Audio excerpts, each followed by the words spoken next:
పరుచుకుందాం. ఈరోజు మన సంస్కారపు ఆరాధన, మన వాక్యోపదేశం ఈరోజు యెషయా గ్రంథం 55వ అధ్యాయము.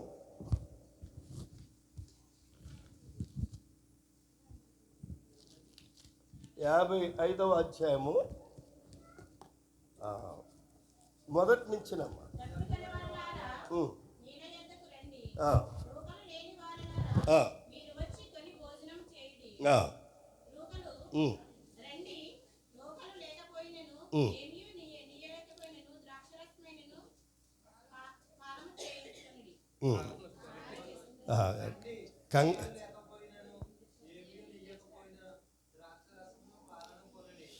ఓకే, థ్యాంక్ యూ అమ్మా. ఈరోజు మన అంశం ఏంటంటే, ఈ నూతన సంవత్సరంలో ఈరోజు మన అంశము దేవుని పిలుపు. చెప్పండి అమ్మా. దేవుడు పిలుస్తున్నాడు. ఈ భాగంలో యెషయా గ్రంథంలో 55వ అధ్యాయంలో దేవుడు తన ప్రజలైన ఇశ్రాయేలుకి ఒక పిలుపు ఇస్తూ ఉన్నాడు. ఆ పిలుపును ఏంటో అనేటువంటిది ఈరోజు మనం ధ్యానం చేయాలని మీకు మనవి చేస్తూ ఉన్నాను. దప్పిగొనిన వారులారా నీళ్ళ యొద్దకు రండి. ఇది పిలిపేనా? రండి అంటే ఏంటమ్మది? పిలుపు. గాడ్స్ కాల్, దేవుని పిలుపు అంది. కనుక దేవుడు పిలుస్తున్నాడు తన ప్రజల్ని, రండి నా యొద్దకు రండి. ఏమంటున్నాడు ఆయన?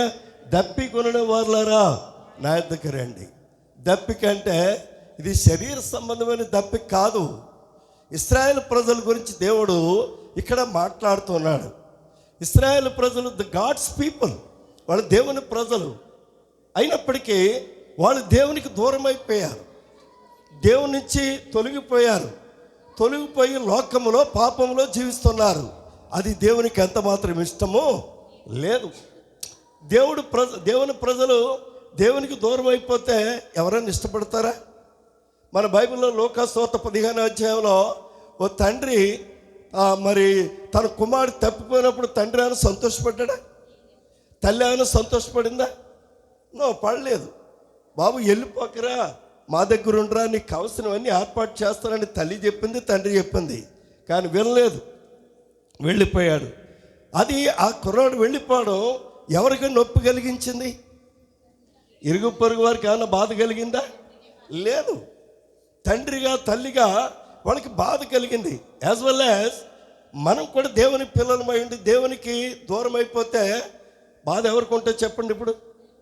అది అందుకనే అంటున్నాడు ఈయన యెషయా గ్రంథంలో, యెషయా ప్రవక్త ద్వారా దేవుడు మాట్లాడుతున్నాడు. తప్పిపోయిన దేవుని ప్రజల గురించి ఆయన మాట్లాడుతూ అంటున్నాడు, దప్పిగొనిన వారులారా నీళ్ళ యొద్దకు రండి.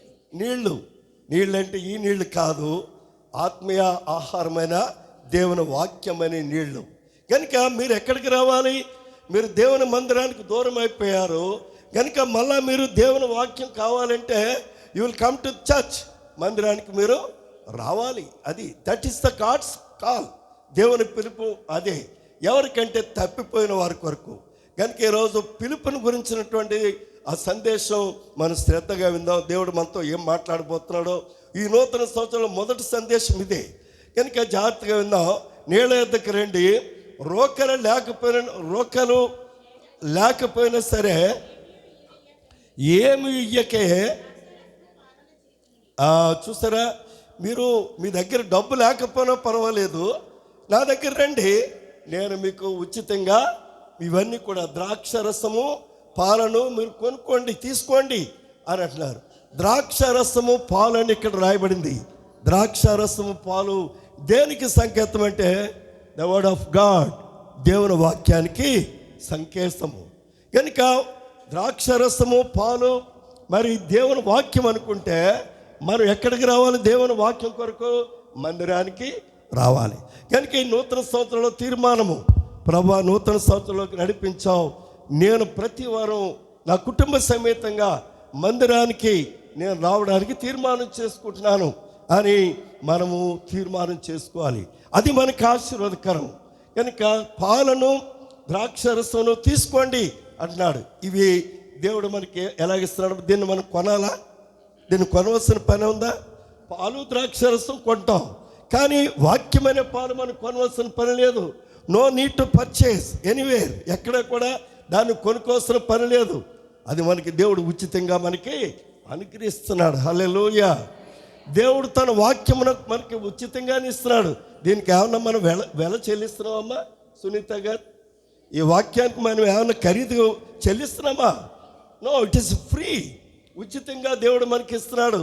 అందుకని అంటున్నాడు, రండి నా యొద్దకు రండి, ద్రాక్షరసం పాలు లేకపోయినా నా దగ్గర తీసుకోండి అన్నాడు. దేవుడు ఉచితంగా మనకి ఆయన వాక్యాన్ని ఇస్తున్నాడు. దీనికి మనం ఏమి ఖర్చు పెట్టవలసినటువంటి పని లేదని దేవుని వాక్యము మనతో మాట్లాడుతుంది. కనుక ఈరోజు దేవుని వాక్యంలో మనం పరిశీలన చేసినట్లయితే 1వ వచనంలో మనం చూసినప్పుడు వాక్యం అనేటువంటి పాలను సేవించడానికి మనం ఎక్కడికి రావాలని చెప్తుంది వాక్యము? మందిరానికి రావాల్సిన అవసరత ఉంది. దేవుని మందిరానికి, మందిరంలోనే దేవుని వాక్యం దొరుకుతుంది. మందిరంలో తప్ప బయట మార్కెట్లో, బజార్లో, షాపింగ్ మాల్స్లో దేవుని వాక్యం దొరకదు. Nowhere to get the word of God only in church. Only చర్చ్లో, మందిరం మాత్రమే, మందిరంలోనే మనకి వాక్యము మనకి దొరుకుద్ది. కనుక రండి, రోకలు లేకపోయినను ఏమి ఇయ్యకే, నో నీడ్ టు పే నీ పైసా, ₹1 కూడా మీరు ఖర్చు పెట్టవలసిన పని లేదు అంటూ, నేమి ఇయ్యకే ద్రాక్షరసము పాలను మీరు తీసుకోండి అనగా దేవుని వాక్యాన్ని మీరు పొందుకోండి. ద్రాక్షరసము పాలు దేవుని వాక్యానికి సంకేతమని ఈరోజు దేవుని సేవకుడిగా మీకు తెలియచేస్తున్నాను. కనుక దీనిని మనం తీసుకోవాలంటే మనం ఎక్కడికి రావాలమ్మా? మందిరానికి రావాల్సిన వారమై ఉన్నాం. ఈరోజు మొదటి ఆదివారము దరిదాపు చర్చ అంతా దరిదాపు, ఎక్కడైనా ఎవరైనా ఒక 2-3 మానేరేమో నాకు తెలియదు, కానీ దరిదాపు 99% అటెండెన్స్ ఇక్కడ మనం చూస్తున్నాం చర్చిలో. ఈరోజు మొదటి ఆదివారం చర్చిలో ఏ రీతిగా ఎంత అటెండెన్స్ ఉందో, సంవత్సరంలో ప్రతి ఆదివారము ఇంతే అటెండెన్స్ని మనం చూడాలి. అది ఇంకా అవసరమైతే ఇంకా ఎక్కువ చూడాలి. కనుక మనం పరిశీలన చేద్దాం. ఆహారం దాని కొరకు మీరు ఎలా రోకలిచ్చెదరు? చూడండి, వాక్యం అంటుంది, ఆహారం కాని దాని కొరకు మీరు ఎలా రోకలిస్తారు? ద్రాక్షారసం, మత్తు పానీయాలు తాగడానికి మీరు డబ్బు ఖర్చు పెడుతున్నారు, అవునా కదా? ఏమ్మా, వాక్యం వినాలి మీరు. ఆహారము కాని దాని కొరకు మీరు వ్యయపరుస్తున్నారు. మీ డబ్బుని, మీ కష్టార్జితాన్ని మరి ఖర్చు పెట్టేస్తూ ఉన్నారు. పగలంతా కష్టపడి పని చేస్తూ ఉన్నారు మన వాళ్ళు. కష్టపడి పని చేసి సాయంకాలం ఆ షాప్కి వెళ్ళిపోయి కష్టపడిన దాంట్లో 3 వంతులు అక్కడే ఖర్చు పెట్టేసి మిగిలిందే తీసుకొచ్చి నువ్వు వండి పెట్టు అని చెప్పేసి ఆ భర్త భార్యను పిల్లల్ని ఇబ్బంది పెడుతున్న పరిస్థితులు చూస్తున్నాం. చాలా కుటుంబాల్లో పరిస్థితులు ఎలా ఉన్నాయండి ఇప్పుడు? త్రాగేసి వచ్చిన తర్వాత కుటుంబాల్లో శాంతి ఎక్కడుంటుంది? సమాధానం ఎక్కడుంటుంది? ఆనందం, సంతోషం ఎక్కడ ఉంటుందండి? కనుక ఉండదు. ఎందుకంటే తాగి వచ్చిన తర్వాత అది కావాలి, ఇది కావాలని ఏ గొంతం కోరికలు కోరుతూ ఉంటే భార్య ఎక్కడి నుంచి తీసుకొచ్చి పెడుతుంది? నువ్వు కష్టపడిందేమో తాగేసి వచ్చి మిగిలింది ఏదో కొద్దో గొప్ప ఆమె చేతిలో పెట్టి పిల్లలు పోషించంటే ఎలా సాధ్యపడుతుంది? కుటుంబాలు గడవవు, చాలా కష్టం, వీధిలో పడిపోవాలి, పరిస్థితులు తారుమారైపోతాయి, కుటుంబాలు అనిశ్చిత ఏర్పడుతూ ఉంటుంది. కనుక ఈ పరిస్థితులు రాకూడదు. అందుకని వాక్యం చెప్తుంది, ఆహారం కాని దాని కొరకు మీరు ఎలా రోకలిచ్చెదరు? అది నీ కడుపుకి ఏమన్నా, నీ కడుపు నిండుతుందేమో కానీ నీ ఆరోగ్యానికి ఏమైనా క్షేమాన్ని ఇస్తుందా ద్రాక్షారసం? ఈ మత్తు పానీయాలు తాగే వాళ్ళకి ఈరోజు దేవుని వాక్యము తెలియచేస్తున్న మాట, నీవు తీసుకునేటువంటి ఈ మత్తు పానీయాలు నీ శరీరానికి కీడి చేస్తాయి తప్ప నీ ఆర్గన్స్, గుండె, ఊపిరితిత్తులు, లివర్స్, కాలేయము ఇవన్నీ కూడా చెడిపోతాయి, పాడైపోతాయి. బాగా పనిచేయవలసినటువంటి ఈ అవయవాలు కొద్ది కాలానికే పాడైపోతాయి. రావులపల్లిలో ఒక కుర్రోడు ఉన్నాడు, నాకు బాగా తెలుసు, మా వీధిలోనే ఉండేవాడు. వాడు ఆటో తోలేవాడు చిన్న వయసు నుంచే. వాడు చిన్న వయసు నుంచి కూడా తాగటం బాగా అలవాటు చేసుకున్నాడు. మరి ఆటో వాళ్ళు అంతా తాగుతారేమో నాకు తెలియదు. మరి ఆ కుర్రాడు ఆ రకంగా తాగేస్తున్నాడు. తాగేసి ఎంతవరకు తాగేస్తాడంటే ఆడికి అసలు మాట్లాడడం కూడా మాట్లాడలేడు. ఆ తాగేసిన తర్వాత ఏం మాట్లాడుతున్నాడు ఆడికి అర్థం కాదు. నేనంటే ఆడికి చాలా భయం. పాస్టర్ గారు నాకు 100 తాగేసి చెప్తూ ఉంటాడు. ఆడు ఎందుకు అలా తాగేసి నీ జీవితాన్ని పాడు చేసుకుంటామని వాడిని ఎన్నోసార్లు గద్దించాను. అయినా ఆడెక్కడ మార్పు అనేది? చిన్న వయసులోనే భార్య పెళ్లి చేసుకున్నాడు, 2 పిల్లలు పుట్టారు. చిన్న వయసులోనే పిల్లలు చిన్న వయసులోనే యవ్వనస్తుడు 25 సంవత్సరాలు కూడా లేకుండా కాలం గీయిస్తాడు. ఆర్గన్స్ తినేసాయి. ఆహారం దాని కొరకు మీరు ఎలాగ మీ రోకల్ని వెచ్చించి పాడు చేసుకుంటారు మీ ఆరోగ్యాలు. వాక్యం అదే చెప్తుంది, దేవుని వాక్యము. కనుక ఆహారం కాని దాని కొరకు మీరు ఎలా రోకలు ఇచ్చేదరు? సంతృష్టి కలిగజేయని దాని కొరకు. చూసారా, సంతోషాన్ని కలిగించినటువంటి ఈ మత్తు పానీయాలకి మీ కష్టార్జితాన్ని ఎందుకు పాడు చేసుకుంటారు? It's a big question. త్రాగుబోతులకి ఇది ఒక గొప్ప సవాల్తో కూడినటువంటి ప్రశ్న అని ఈ సమయంలో నేను వాక్యం ద్వారా తెలియచేస్తూ ఉన్నాను. కనుక నా మాట జాగ్రత్తగా వినండి. దేవుని వాక్యం చెప్తుంది, దేవుడు మాట్లాడుతున్నాడు యెషయా ప్రవక్త ద్వారా. కనుక వ్యయపరిచేటువంటి ఇక ప్రజలకి దేవుని వాక్యం ఏం చెప్తుంది? నా మాట మీరు జాగ్రత్తగా ఆలకించి మంచి పదార్థములను భుజించడి. మంచి పదార్థాలంటే ఏదో బిర్యానీ, దమ్ బిర్యానీ ఇవి కాదు, ఆ పదార్థాలు కాదు. మంచి పదార్థములనగా దేవుని వాక్యము. హల్లెలూయా. ఇదే నీ జీవితాన్ని మార్చేది, నీ బ్రతుకును సరిచేసేది, నీ కుటుంబాన్ని దీవించేది అదే. అందుకని వాక్యం చెప్తుంది 119వ సంకీర్తనలో 50వ వచనంలో 50వ చరణంలో ఒక మాట అంటూ ఉంటాడు, దేవా నీ వాక్యం నన్ను బ్రతికించను, నా బాధలో ఇదే నాకు నెమ్మది కలిగచేస్తుంది అని చెప్పేసి దావీదు కీర్తనకారుడు చాలా చక్కగా మాట్లాడుతున్నాడు. ఏమంటున్నాడమ్మా? దేవా నీ వాక్యము నన్ను. బిర్యానీ బ్రతికిస్తుందా? బిర్యానీలు తెగ తినేస్తున్నారు. ఎక్కడ చూసినా వీధుల్లో, ఏ వీధిలో చూసినా, ఏ గ్రామంలో చూసినా అయ్యే సెంటర్లు. ఏ సెంటర్ కూడా ఖాళీ ఉండట్లేదు. సాయంకాలం 8, 9 అయ్యేటప్పటికల్లా బిర్యానీలు కూడా అయిపోతూ ఉన్నాయి. ఎంత ఖర్చు అయిపోతుంది, తినేస్తున్నారు. తినకండి, ఊరికనే వచ్చేస్తుందని తినేసి ఆరోగ్యాలు పాడు చేసుకోకండి. ఇది బిర్యానీ అంత ఆరోగ్యకరమైనది ఏమి కూడా కాదు. మీకు తెలియదు దాని గురించి. నేను దానికి చాలా దూరంగా ఉంటాను, మీకు తెలియదు. బిర్యానీ అంటే నేను ఇష్టపడను, దమ్ బిర్యానీ అన్న ఇష్టపడను, దేనికి కూడా ఇష్టపడను. ఆరోగ్యకరమైన ఆహారాన్ని మనం తిని మన ఆరోగ్యాన్ని కాపాడుకోవాలి. ఉచితంగా వస్తుంది కదని పేకల దాకా తినేసి ఆ తర్వాత లేనిపోని రోగాలు తెచ్చుకొని బాధపడటం కంటే దానికి దూరంగా ఉండడమే చాలా. తీసుకోండి, కానీ లిమిట్గా ఉండాలి. దేనికైనా లిమిట్ ఉండాలండి. లిమిట్ దాటినప్పుడే ఏం కలుగుతుంది? ప్రమాదం. వాహనం మీద 60 కిలోమీటర్ల వరకు వెళ్ళు, పర్వాలేదు. 100 వెళ్తానని వెళ్ళావు అనుకో, ఏమవుతుంది? 100 మైళ్ళు స్పీడ్ వెళ్ళావు అనుకో, ఇంతే సంగతులు, నువ్వే వెళ్ళిపోతావు. అదనమాట. లిమిట్ దాటకూడదు దేనికి కూడా. ప్రతిదానికి ఒక లిమిట్ ఉండాలి. ఆ లిమిట్లో మనం ఉంటేనే మన ఆరోగ్యాలు కూడా బాగా ఉంటాయి. కనుక ఇక్కడ వాక్యం మనం చూసినట్లయితే మీ ప్రాణములు మీ ప్రాణాసారమైనదైనందు సుఖంపనీయుడి అని వాక్యము తెలియచేస్తుంది. నా మాట జాగ్రత్తగా ఆలకించండి. అమ్మా, ప్రభు వాక్యం చెప్తున్నాడు, దేవుడు చెప్తున్నాడు. ఏమంటాడు? ఆయనే స్వయంగా మాట్లాడుతున్నాడు. నా మాట మీరు జాగ్రత్తగా. ఆయన మాట అంటే ఆయన వాక్యము. ఆయన మాట అంటే ఏంటమ్మా? ఆయన వాక్యమే. మనం ఏం చేయాలంటే జాగ్రత్తగా ఆలకించాలి, వినాలి ఈరోజు వాక్యము. తర్వాత నా మాట జాగ్రత్తగా ఆలకించండి. మంచి పదార్థములు.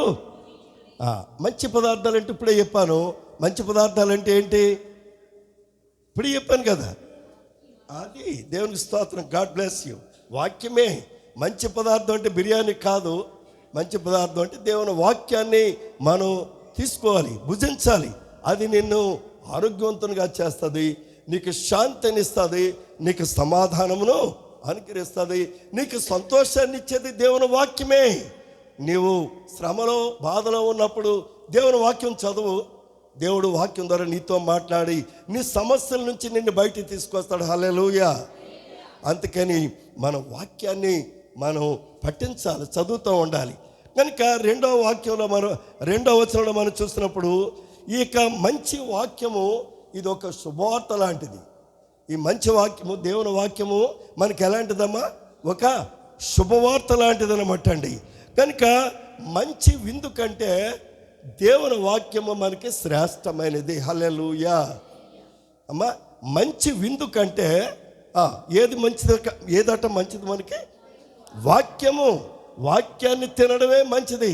వాక్యాన్ని తినడం అంటే అర్థం ఏంటి?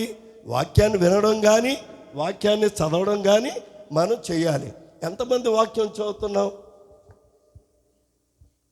2025 సంవత్సరంలో నేను బైబిల్ చదివేసి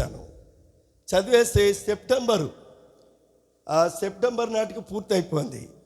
మళ్ళీ స్టార్ట్ చేశాను. ఇప్పుడు 2వ దినవృత్తాంతాలకు వచ్చేసాను. చదవాలి. మనం వాక్యాన్ని భుజించడం అంటే చదవాలన్నమాట. మంచి పదార్థాలు భుజించడం అంటే ఇదే. కనుక నీ దేవుని వాక్యాన్ని ఎప్పుడైతే చదువుతావో నీ మనసుకు ఆనందం కలుగుతుంది. గమనించండి, ఎప్పుడైనా సరే వాక్యాన్ని చదవండి, మీరు ప్రార్థన చేయండి, నీకు సంతోషము ఆనందము కలుగుతుంది. హల్లెలూయా. కనుక ప్రభునందు ప్రియులారా, ఈ యొక్క నూతన దినము, ఈ యొక్క మొదటి ఆదివారము దేవునికి పిలుపు సంఘానికి, ఈ సియోను సంఘంలో ఉన్నటువంటి మనందరికీ దేవుడు ఒక గొప్ప పిలుపును ఇస్తూ ఉన్నాడు. కనుక ఆ పిలుపును మనం అర్థం చేసుకోవాలి. 119వ సంకీర్తనలో 103వ కీర్తన ఒక్కసారి చూద్దాం. మీకు చూడండి, ఇక్కడ అంటున్నాడు, కీర్తనకారుడు అంటున్నాడు, నీ వాక్యము నా జిహ్వకు, నా నోటికి ఎంతో మధురమైంది. ఏదమ్మా? కేకా? నో, కేక్ కాదు, దమ్ బిర్యానీ కాదు. దేవుని వాక్యము నా నోటికి ఎంతో మధురమైంది. ఏదంటే దేవుని వాక్యమే. తింటున్నామా? మీరు చదువుతున్నారా? మీరు వింటున్నారా? వినాలి, చదవాలి. తీర్మానం చేసుకుందాం ఈ నూతన సంవత్సరంలో. ఓకే, తర్వాత అది ఇంకా ఎలా ఉందట? నాకు మధురం అంటున్నాడు. అది నా నోటికి ఎంతో తేనె కంటే, జుంటి తేనె ధారల కంటే తీపిగాను మధురంగాను ఉందని కీర్తనాకారుడు చక్కగా తెలియచేస్తూ ఉన్నాడండి. 127వ వచనం కూడా చదవమ్మా. అందులోనే 127. అది ఇంకా దేవుని వాక్యం ఇంకా దేనికి ఎంత గొప్పదట? బంగారం కంటేను, అపరంజి కంటేను నీ ఆజ్ఞలు నాకు ఎంతో ప్రియముగా ఉన్నవని వాక్యము మనతో మాట్లాడుతుందండి. కనుక వాక్యాన్ని మనం శ్రద్ధగా చదవాలండి. చదివి దాన్ని ధ్యానం చేయాలి. ఆ తర్వాత దేవుని వాక్యాన్ని మనం వినాలి. మందిరానికి వచ్చి వినాలి. దేవుని వాక్యం ఏమని చెప్తుంది, మనం ఎలా బ్రతకాలని చెప్తుంది, ఎలా నడవాలని చెప్తుంది, ఎలా జీవించాలని చెప్తుంది, క్రీస్తు ప్రేమను ఎలాగే లోకానికి పంచాలని చెప్తుంది. ఇవన్నీ కూడా శ్రద్ధగా మనం విన్నప్పుడే మన కుటుంబాలు ఆశీర్వదించబడతారు. వాక్యము తెలియచేస్తుంది. 3వ వచనం చదువుదాం. యెషయా గ్రంథం 55:3. చెవి యొగ్గి నా యొద్దకు రండి. చూడండి, 3వ వచనంలో కూడా ఆయన ఏమంటున్నాడు? నా యొద్దకు. ఇది పిలుపా కాదా? పిలుపుది. దేవుడు పిలుస్తున్నాడు. నా యొద్దకు రండి, చెవి యొగ్గి నా యొద్దకు రండి, నా మాటలు వినండి, మీకు ఎంతో మధురమైనటువంటి మాటలు నేను మీకు వినిపిస్తానండి. దేవుడు మాట్లాడుతున్నాడు. మీరు విని ఎడలా వింటే? ముసలమ్మ ముచ్చట్ల మాటలు వింటే మనం బ్రతకం. 2-3 స్త్రీలు కూర్చుంటే అక్కడ వస్తూ ఉంటాయి. ఏంటి? ముసలమ్మ ముచ్చట్లు. నో, ముసలమ్మ ముచ్చట్లకి మనం సమయాన్ని ఇవ్వకూడదు. అది కాలం కాదు. మనము దేవుని వాక్యాన్ని మనం ధ్యానం చేయాలి. కనుక చెవి యొగ్గి నా యొద్దకు రండి, మీరు విని ఎడలా మీరు బ్రతుకుదురు. దేవునికి స్తోత్రం. మీరు వింటే ఏమవుతారట? ఏం వింటే? కనుక చాలా జాగ్రత్తగా వినాలి. ఈరోజు మొదటి ఆదివారము మనం మన ఆత్మీయ జీవితాలు ఎలా ఉన్నాయో వాక్యంతో పరిశీలన చేసుకుందాం.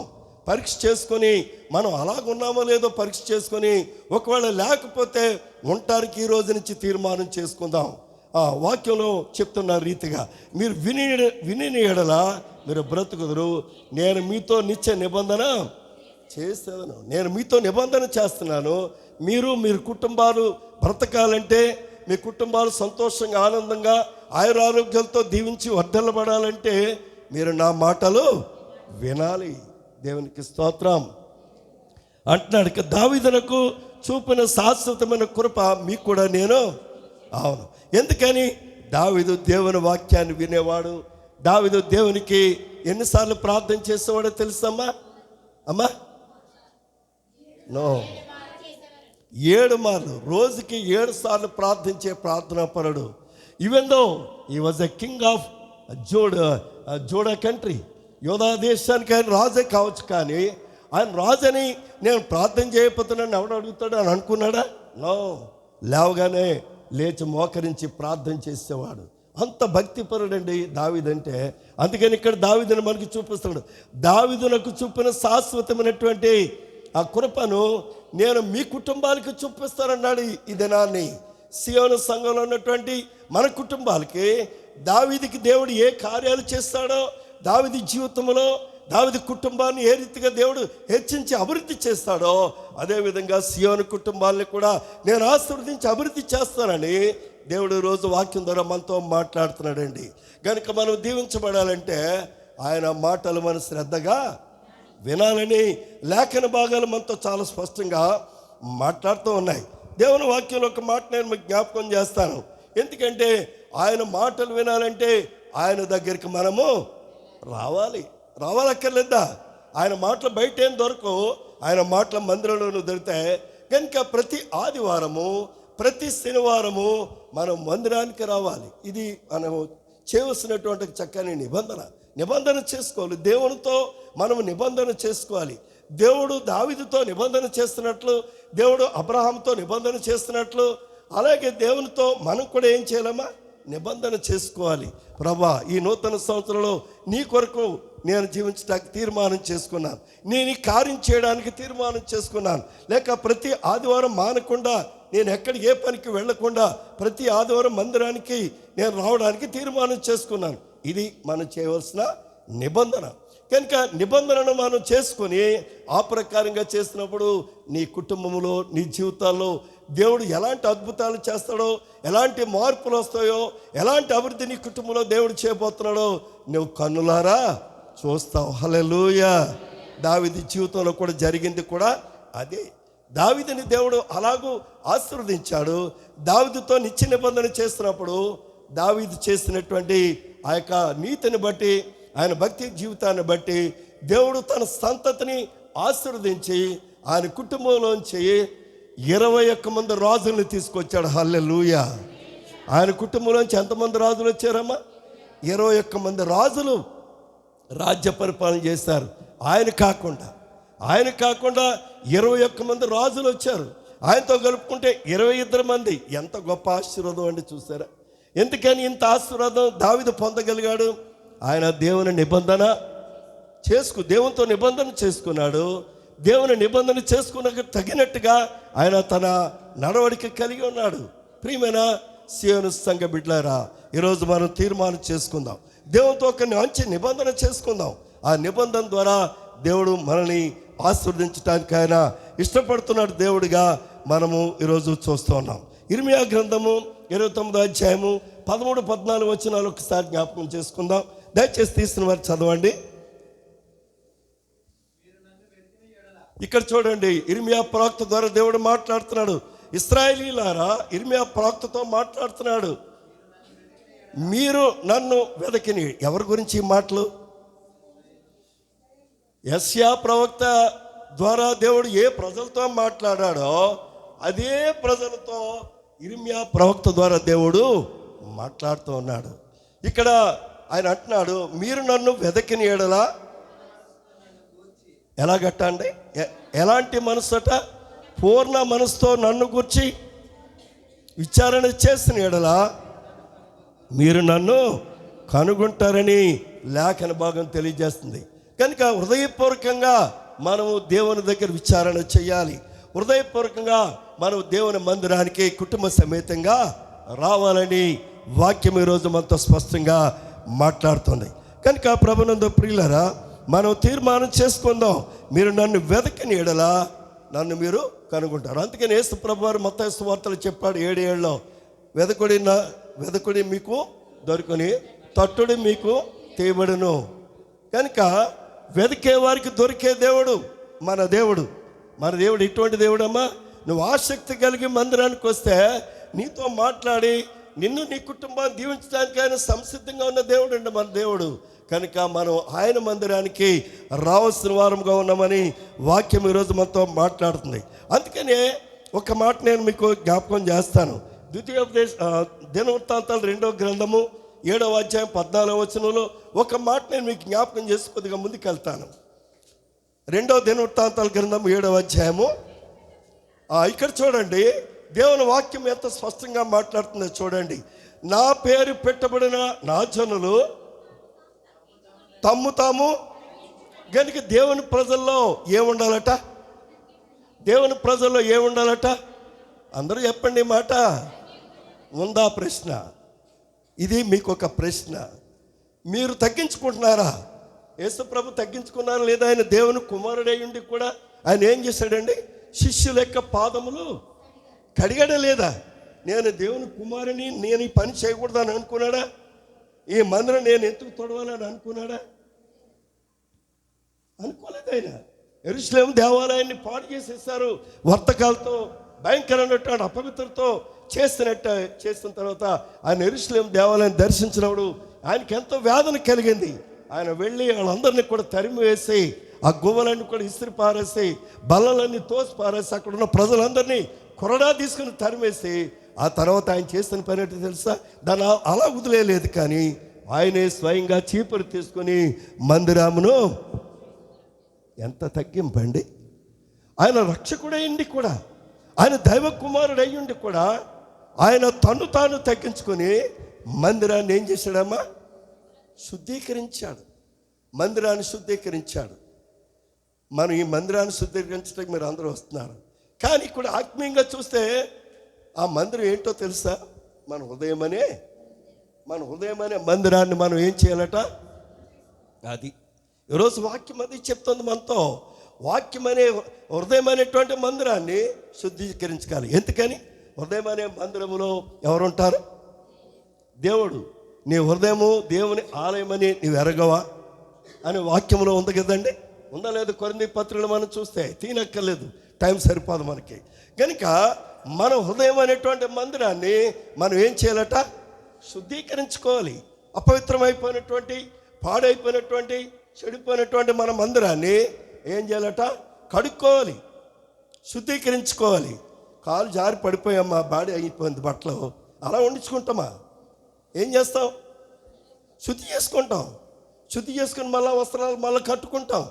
అలాగే పాప పంకిలమైపోయిన మన హృదయం అనే మందిరాన్ని కూడా ఏం చేయాలమ్మా? శుద్ధి చేసుకొని ప్రభు నివాసం ఉండేలాగిన దాన్ని మనము పవిత్రపరచుకోవాలని ఈరోజు దేవుని వాక్యము మనతో చాలా స్పష్టంగా మాట్లాడుతుంది. చదవనా? నా పేరు పెట్టబడిన నా జనులు తమ్ము తాను తగ్గించుకొని, ఈ నూతన సంవత్సరంలో దేవుడు సియోను సంఘాన్ని కోరుతున్నదే తెలుసా? సంఘం ఏం చేయాలట? ఒకటి, వెరీ గుడ్, మొదట ఏం చేయాలి? సంఘం ప్రతి వాళ్ళు తగ్గించుకోవాలి, హెచ్చించుకోకూడదు. హెచ్చించుకుంటే నిన్ను ప్రభు కింద పెట్టేస్తాడు. నువ్వు తగ్గించుకుంటే నిన్ను సింహాసనం తీసుకెళ్ళి పెడతాడు. దానికి ఉదాహరణ దావీదే. దావీదు కుమారులు, యెషయా కుమారులు 80 కుమారులు. యెషయా కుమారులు 80 అయితే దేవుడు ఇశ్రాయేల్ రాజ్యాన్ని పరిపాలన చేయడానికి సౌలుని తీసివేసి, ఇదిగో యెషయా కుమారులు ఒకరిని నువ్వు రాజుగా చేయమని సమూయేలుతో దేవుడు మాట్లాడినప్పుడు, సమూయేలు గారు యెషయా పెద్ద కుమారుని తీసుకొచ్చి రాజు చేయబోతుంటే దేవుడు అంటున్నాడు, నో నేను ఇతన్ని ఎన్నిక చేసుకోలేదు అన్నాడు. రెండో వాడు 3, అలాగే 7 ఆయన రాజుగా చేయబోతాడు పెద్దోళ్ళు కనుక. వీళ్ళు ఎవరిని నేను ఎన్నిక చేసుకోలేదు అన్నాడు. మరి ఏంటి ప్రభుకి ఏం చేయాలంటే, అప్పుడు ఈయన వెళ్ళి అడుగుతున్నాడు సమూయేలు, అయ్యా యెషయా గారు, మీకు ఇంకెవరైనా కుమారులు ఉన్నారా? ఉన్నాడండి బాబు అన్నాడు. ఎవరున్నారు? ఎక్కడున్నాడంటే, ఉన్నాడండి, నా గొర్రెల మంద కాస్తున్నాడు అరణ్యంలో అన్నాడు. వెళ్ళి మొదట ఆయన తీసుకురా అన్నాడు. ఎవరిని ఎన్నిక చేసుకుంటున్నాడు దేవుడు? ఆఖరివాడు. ఎందుకు దావీదుని ఎన్నిక చేసుకున్నాడు దేవుడు? హృదయం ఎలాంటిది? పవిత్రమైనటువంటిది, భక్తిపరుడు.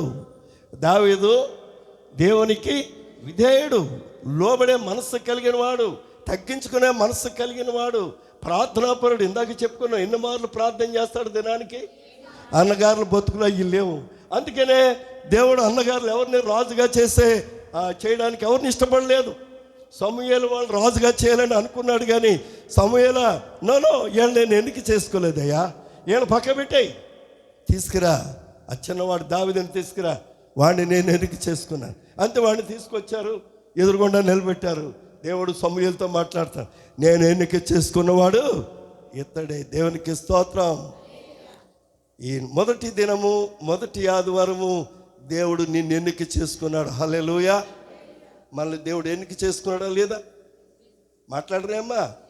ఆయన మనల్ని ఎన్నిక చేసుకున్నాడు. ఆయన మనల్ని తన కుమారులుగా ఎన్నిక చేసుకున్నాడు, తన కుమార్తెలుగా ఎన్నిక చేసుకున్నాడు. సో మనం ఎన్నిక చేయబడిన వారము. దావీదు దేవుని దృష్టిలో ఎన్నిక చేయబడినట్లుగా సియోను సంఘంలో కుటుంబాలు దేవునికి ఎన్నిక చేయబడినటువంటి కుటుంబాలు. ఆ సంగతి మనం మర్చిపోకూడదు. ఈరోజు వాక్యం ద్వారా దేవుడు మనతో మాట్లాడుతున్నాడు, నీకు జ్ఞాపకం చేస్తున్నాడు. నువ్వు ఎన్నిక చేయబడిన బిడ్డగా ఉన్నావని నీకు గుర్తు చేస్తున్నాడు. ఆ సంగతి మర్చిపోతున్నాం. మనం ఎన్నిక చేయబడ్డవారు అండి, లోకస్తులం కాదు. లోకస్తుల వరకు ఉండటానికి వీల్లేదు. మనము నీలో ప్రత్యేకత కావాలి, క్రిస్టియన్లో ప్రత్యేకత చూడాలి. కనుక ప్రభునందు ప్రియులారా, నేను ఒకరోజు ప్రయాణం చేస్తుంటే కండక్టర్ గారు నా దగ్గరికి వచ్చారు. ఎక్కడికి వెళ్తున్నారు సార్? టికెట్ ఎక్కడికి ఇవ్వాలన్నాడు. రావులపాలెం ఇవ్వండి అన్నాను. సరే రావులపాలెం ఇచ్చాడు. మీరు ఏం చేస్తారని అడుగుతున్నాడు. నేను పాస్టర్గా సేవ చేస్తున్నాను. టికెట్ తీసుకున్నాడు. నేను డబ్బులు ఇస్తున్నాను. డబ్బులు వద్దండి అంటున్నాడు. ఏంటి సార్ డబ్బులు వద్దంటే? రిటర్న్ బాబు టికెట్ తీసుకున్నాడు. నో నేను మీ దగ్గర డబ్బులు తీసుకున్నాను, మీ టికెట్ నేను భరిస్తున్నాను. దేవునికి స్తోత్రం. ఆయన ఎవరో నాకు తెలియదు, నేను ఎవరిని ఆయనకి తెలియదు. మొదటిసారి అదే చూడడం. ఆయన నాలో ఎవరిని చూశాడు? ఆయన ఇంతగా కండక్టర్ గారు కూడా సేవకుడే. హల్లెలూయా. కండక్టర్ గారు సేవకుడు అండి. ఆయన సేవకుడు కనుక సేవకుడుగా నన్ను గుర్తించాడు. నా టికెట్ ఆయన తీశాడు. నేను తీసుకోవాల్సిన టికెట్ నాకు బదులు ఆయన టికెట్ తీసి నా ప్రయాణానికి సహాయం చేసినటువంటి వ్యక్తిగా నేను ఈ సమయంలో జ్ఞాపకం చేస్తుంటున్నాను. కనుక ప్రభునందు ప్రియులారా, మనల్ని చూస్తున్నప్పుడు మనలో ఎవరిని చూడాలి? అంతే, క్రీస్తుని నీలో చూడాలి. ఎప్పుడు చూస్తావు? మనలో క్రీస్తుని ఎప్పుడు చూస్తారు వాళ్ళు? నీలో ఆ ప్రేమ. ఏ ప్రేమ? ఆయన ప్రేమ నీలో ఉన్నప్పుడే ఆ ప్రేమను వాళ్ళు చూడగలరండి. కనుక ఆ ప్రేమను చూపించాలి. క్రైస్తవులో ప్రత్యేకత అదే కావాలి. కనుక నూతన సంవత్సరంలో మనము తీర్మానం చేసుకుందాం, మనం దేవునికి ఇష్టమైన వారంగా ఉండాలని దేవుని వాక్యం మనతో చాలా స్పష్టంగా మాట్లాడుతుంది. కనుక నా పేరు పెట్టబడిన నా జనులు తాము తగ్గించుకొని, రెండవది ఏంటమ్మా? మొదటి సంఘం ఏం చేయాలట? మనం ఏం చేయాలి ఇప్పుడు చెప్పండి? Very good. రెండోది ఏం చేయాలి? రెండోది ప్రార్థనా జీవితం కలిగి ఉండాలి. సియోను సంఘానికి మీరు చేస్తున్నారు నాకు తెలుసు, అందుకనే మన మధ్య దేవుడు అద్భుతాలు చేస్తున్నాడు. మూడవది నన్ను వెదకి. మూడోది ఏం చేయాలట? మనం ఏం చేయాలి? దేవుణ్ణి వెదికేవారంగా ఉండాలి. అంటే ఎదికేవారంగా ఉండాలంటే ఆయన మనకు కనబడతలేదా? ఆయన వెదికేవారంగా ఉండాలంటే ఆయన సన్నిధికి రావాలి. ఆ తర్వాత నాలుగవది ఏం చేయాలట? ఎన్ని వచ్చాయి ఇప్పుడు? మీరు చెప్పండి ఏం చేయాలో. Very good, right, very good. చెడు మార్గాలు విడిచేవారుగా మనము ఉన్నప్పుడు ఏం చేస్తాడట? ఇలాగ చేస్తే ఆకాశము నుండి, చూసారమ్మా ఎంత స్పష్టంగా వాక్యం మాట్లాడుతుంది. ఆకాశము నుండి నేను వారి ప్రార్థన విని వారి పాపములను క్షమించి వారి దేశమును, దేవునికి స్తోత్రం చెప్పండి అందరూ. మన కుటుంబాల్లో స్వస్థతలు కావాలంటే, మన వ్యాధి బాధల నుండి మనకు విడుదల కావాలంటే 4 మనం చేయాలట. 1 ఏం చేయలేము? ఇప్పుడు మనం విన్నదే, తగ్గించుకోవాలి. 2 ప్రార్థన చేయాలి. ఆయన వెదకాలంటే ఆయన మందిరానికి రావాలి. 4వది వదిలిపెట్టాలా, అట్నే కొనసాగించాలా? ఈ నూతన సంవత్సరాలకు వచ్చిన తర్వాత తాగేవాడు ఇంకా మళ్ళీ అది కంటిన్యూ చేస్తూనే ఉండాలా? తాగి మళ్ళీ మందిరానికి రావచ్చా? నో, ఎట్టి పరిస్థితుల్లో నువ్వు తాగుబోతావేంటి దేవుని మందిరానికి ఎలా వస్తావు? సిగ్గులేదు నీకు సిగ్గుంది అసలు? సిగ్గు బుద్ధి ఉన్నవాడు మందిరానికి రాడు, అలా రాడు. కనుక మన దేవుని మందిరము పవిత్రమైనది. నువ్వు పవిత్రమైనటువంటి మందిరానికి నువ్వు ఇష్టానుసారంగా అపవిత్రుడిగా వచ్చేస్తానంటే దేవుడు నిన్ను ఇష్టపడతాడా? ఇష్టపడి చెప్పండి మరి. నో, అలాగ ఇష్టపడేవాడు కానే కాదు. కనుక 4 విషయాలు ఈ నూతన సంవత్సరంలో నూతన మొదటి వారంలో ప్రభు మనల్ని అడుగుతున్నది 4 విషయాలు మన జీవితాల్లో అమలు చేయాలి. తర్వాత ఆఖరిగా నేను చెప్పి ముగిస్తున్నాను, టైం అయిపోయింది. 1 లూకా సువార్త, ఆఖరిగా నేను ఈ విషయాలు చెప్పి ముగిస్తాను 2-3 నిమిషాల్లో. లూకా సువార్త 4వ అధ్యాయము 16వ వచనం ఒకసారి చదువునానా. తరువాత ఆయన యేసు ప్రభువారు ఆయన పెరిగిన నజరేతుకు వచ్చాడు. ఎందుకంటే ఆయన నజరేతు వాడు. యోసేపు ఎక్కడ వాడు? నజరేతు వాడు. కనుక ఆయన పెరిగిన నజరేతునికి వచ్చాను. ఏంటమ్మా ఈ మాట? అర్థం చేసుకోండి అందరికి కూడా. ఆయన తన వాడుక చెప్పున విశ్రాంతి దినమందు, ఆయన ఈ మాటలు అర్థం చేసుకోండి. ఆయన వాడుక చెప్పున, వాడికంటే ఏంటి? Very good. యేసు ప్రభుకున్న అలవాటు ఏంటో తెలుసా? ఆయన విశ్రాంతి దినమున సమాజ మందిరమునకు వెళ్ళే ఆగుతల్లి. విశ్రాంతి దినమున ఆయనకి ఎక్కడికి వెళ్ళే వాడుకుందట? సమాజ మందిరమునకు. అంటే చర్చికండి. సమాజ మందిరం అంటే అదేదో కొత్తది అనుకుంటున్నారా మీరు? మందిరము, దేవుని సన్నిధి. ఆయన విశ్రాంతి దినమున ఎక్కడికి వస్తున్నాడట? సమాజ మందిరం. మనం ఆదివారం ఎక్కడ రావాలి ఇప్పుడు? అది మందిరానికి రావాలి. లోకానికి వెళ్ళిపోవటం కాదు, ప్రయాణాలు చేయడం కాదు, మందిరానికి రావాల్సిందే. ఆయన విశ్రాంతి దిన సమాజ మందిరానికి వెళ్ళి ఆయన వాడుకలు ఏంటో చూడండి. ఆయన వాడుకలో ఆయన విశ్రాంతి దినం ఎక్కడికి వెళ్ళే అలవాటు ఉంది ఆయనకి? ఇదే ప్రశ్న మనం వేసుకుందాం. మనం ఆదివారం మందిరానికి వెళ్ళే అలవాటు మనకు ఉందా? కొన్నిసార్లు వెళ్ళి కొన్నిసార్లు ఎగ్గొట్టేసే వాడుక అలవాటు ఉందా మనకి? పరీక్ష చేసుకుందాం. నో, అది మంచిది కాదు. మనకు అలవాటు ఉండాలి. ఆదివారమే. అది దేవుని సన్నిధి అంతే. అది నాది, ఇది మీది కాదు. మీరు నా సన్నిధికి వచ్చి నన్ను ఆత్మతో సత్యంతో ఆరాధించండి, అప్పుడు మీకు ఏం కావాలో అవన్నీ కూడా నేను మీకు ఇస్తాను అని దేవుడు మాట్లాడుతున్నాడు. కనుక ఆదివారము మందిరానికి రావాలి సంఘము. రెండవది చదవమ్మా. ఆయన అలవాటు చెప్పని ఏం చేశాడట?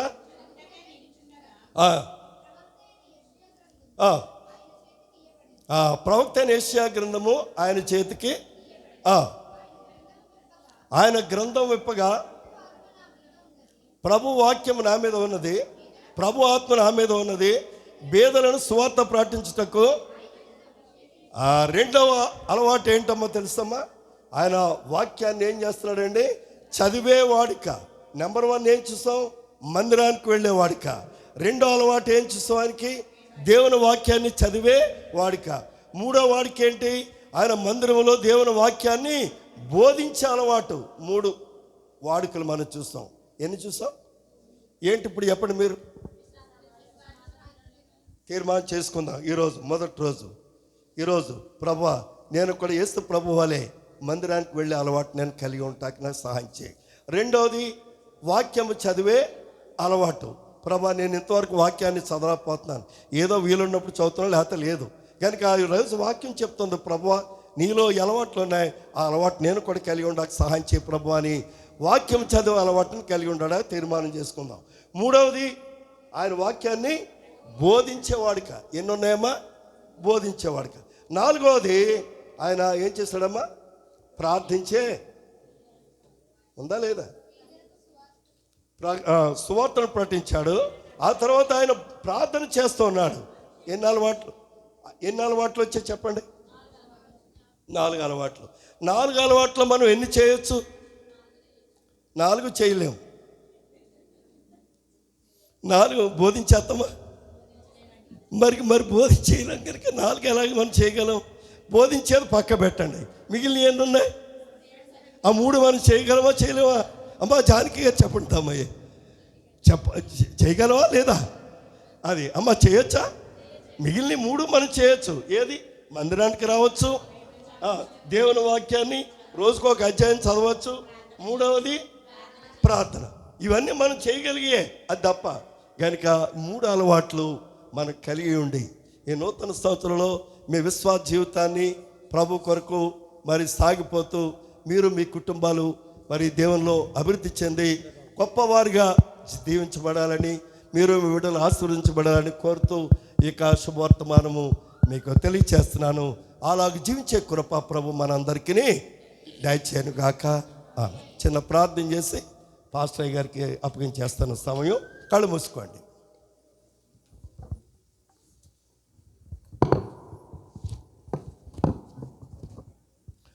ప్రార్థన.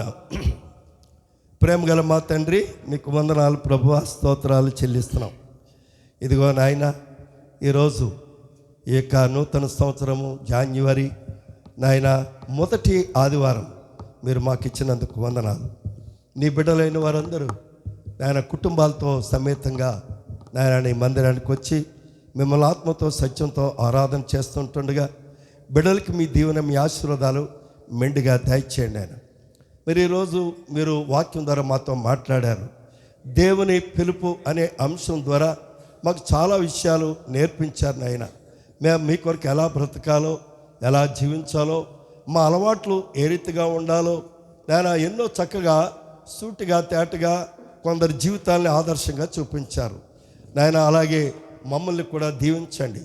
మేము కూడా ఈరోజు వాక్యం విన్న మేము మంచి తీర్మానం చేసుకొని, దేవా మీతో ఒక మంచి నిబంధన చేసుకుని మా జీవితాల్లో నీ కొరకు జీవించటానికి అందరికీ సహాయం చేయమని ప్రార్థిస్తున్నాం. మా గ్రామాన్ని దీవించండి.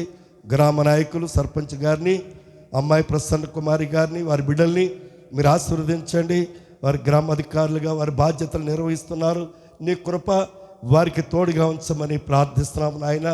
ఈ యొక్క పరిపాలన విధానంలో వారికి మీరే సహాయం చేయండి. ఎటువంటి చిక్కు సమస్యలు ఉన్నా అవన్నీ చక్కగా పరిష్కారం చేయగలిగేటువంటి ఆత్మజ్ఞానము నీ బిడ్డలకు మీరు దయచేయమని ప్రార్థిస్తున్నాం. సియోను సంఘాన్ని జ్ఞాపకం చేసుకోండి. గల్ఫ్లో ఉన్న కుటుంబాలను జ్ఞాపకం చేసుకోండి నాయన. స్థానిక సంఘ విశ్వాసులందరినీ కూడా మీరు జ్ఞాపకం చేసుకోండి. స్థానిక దైవ సేవకుల్ని, వారి కుటుంబాన్ని, బిడ్డల్ని, వారి పరిచర్య అంతటిని కూడా వారి జ్ఞాపకం చేసుకోమని కోర్చు. విత్తబడిన వాక్యము నీరు కట్టి ఫలింపచేసి దీవించమని మా రక్షకుడు యేసు నామములో ప్రార్థించి వేడుకుంటున్నాం తండ్రి. ఆమేన్. మీ అందరికీ మరొకసారి ప్రభు పేరిట హృదయపూర్వక వందనాలు తెలియజేస్తూ సెలవు తీసుకుంటున్నాను. Thank you all of you.